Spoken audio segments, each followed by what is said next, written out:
Ciao, homie! Happy Halloween, everyone. The 2021 Rogue Invitational Strongman Competition Yoke Log Medley has now completed, and it was a medley that a lot of us were scratching our heads about, putting together a moving event with a static event, but boy, did it excite. Let's take a look at the results.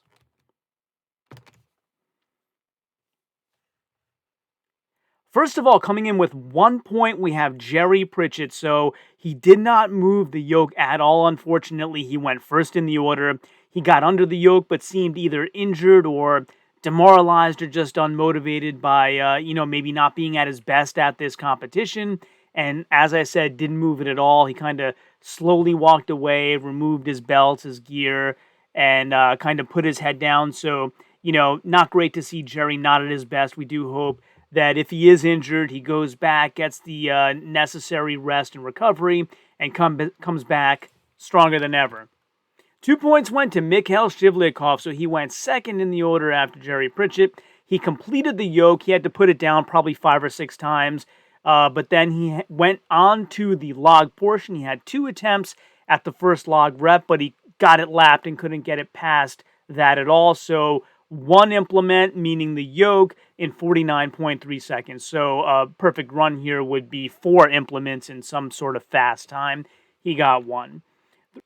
3 points went to Rob Kearney. So Rob went 5th in the order, weighing in at 285, so probably the lightest of all the competitors. He had a superb run on the yoke, as Laz described it. He was fast and steady, and then he had a good first log rep, but just barely didn't lock out on the second log. So he went for the second log, barely didn't get the lockout.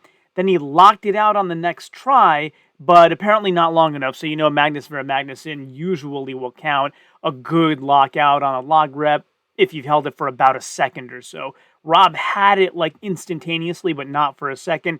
Didn't get the down call, didn't seem too happy about it, was kind of doing that like I'm laughing because I don't want to be angry kind of thing. And I guess I'm kind of with him. I feel like if you lock it out, you lock it out. But for consistency's sake, it's not usually called that way, at least not by Magnus. It's usually called at 1 second, and he did what he usually does. So at that point, JF Caron remaining in the lead. So 2 implements for Rob Kearney, meaning the yoke and 1 log in 27.3 seconds. 4 points went to Luke Stoltman, who did 3 implements in 37.5 seconds. He went 4th in the order. He took 6 seconds to get the yoke up. So the way that this was set up was the competitors were at a starting line a few feet behind the yoke. The whistle goes off for them to start. They have to run to the yoke and then pick it up. So they're not immediately under the implement to get started.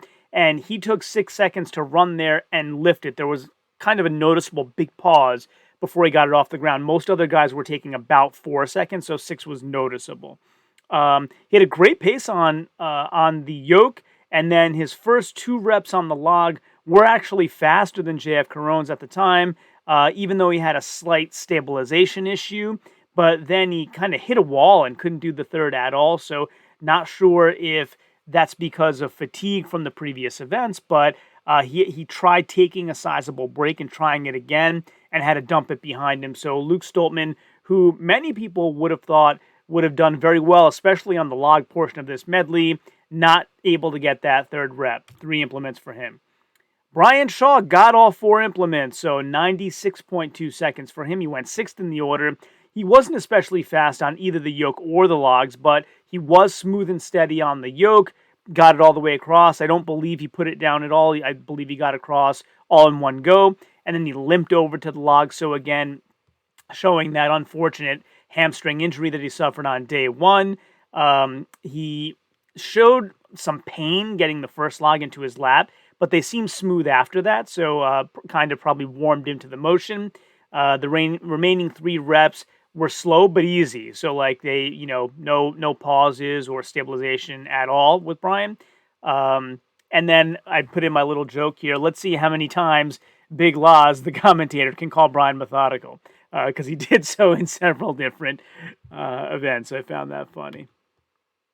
6 points go to Alexi Novikov, so he gets the 4 implements, but in 63.9 seconds, so considerably faster than Brian. He went 8th in the order. He was slightly behind Mateus's time on Yoke, but still very fast.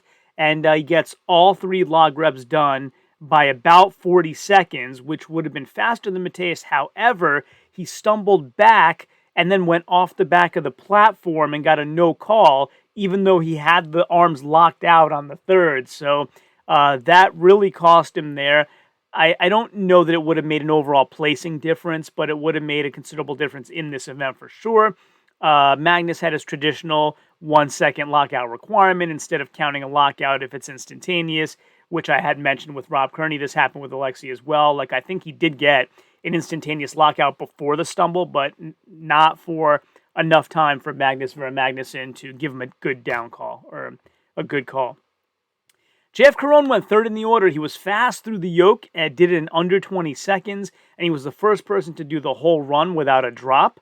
He then got all 3 log presses without a problem, 7 points to him, all implements in 54.4 seconds, that should say, 4 implements. 8 points go to Tom Stoltman, who does the 4 implements in 50.5 seconds, so a bit faster than JF Caron. He went 9th in the order. He wasn't fast through the yoke, wasn't slow either, but not necessarily as fast as some of the other guys, but steady and had no mistakes, no drops. A very wide stance on his yoke run, did it in around 20 seconds. The first log press attempt rolled forward a bit off his chest. He was able to adjust that and get it up on the same attempt, so didn't have to put it back down. And the other 2 reps went up very smoothly, so a good time and good points for Tom Stoltman. Martins Litzis, 9 points, 4 implements in 43.7 seconds for him. He went last in the order. He was the fastest person to lift the yoke at 3 seconds. So I said most guys were around the 4+ second mark. He did it in 3 seconds. So fastest to run there and got it up right away. The yoke was a little faster than Tom Stoltman. No drops. He got all 3 log reps. He had to adjust the first one at the lockout. So I had it all the way up and kind of had to make an adjustment at the lockout to get the good call. Then he had a solid second rep. And then the third rep, he had to make a little adjustment again, this time at the chest. But fast time for him for second place. Looking very big and determined, I say. So Martins weighing 355, I believe, today, which is bigger than he's been recently. Probably has been kind of building back up to his full competition size. So 9 points for him. And that means the winner is 10 points, Mateusz Kieliszkowski. So Mateusz went 7th in the order. He was fast through the yoke, did it in 13 seconds, an unbelievable time. Then he one motioned all the log reps. So he went into the lead going 7th in the order and maintained that lead, 10 points for Mateusz. So that's how the yoke log medley shook out at the 2021 Rogue Invitational Strongman competition. Let's have a look at the Inverstones by clicking here.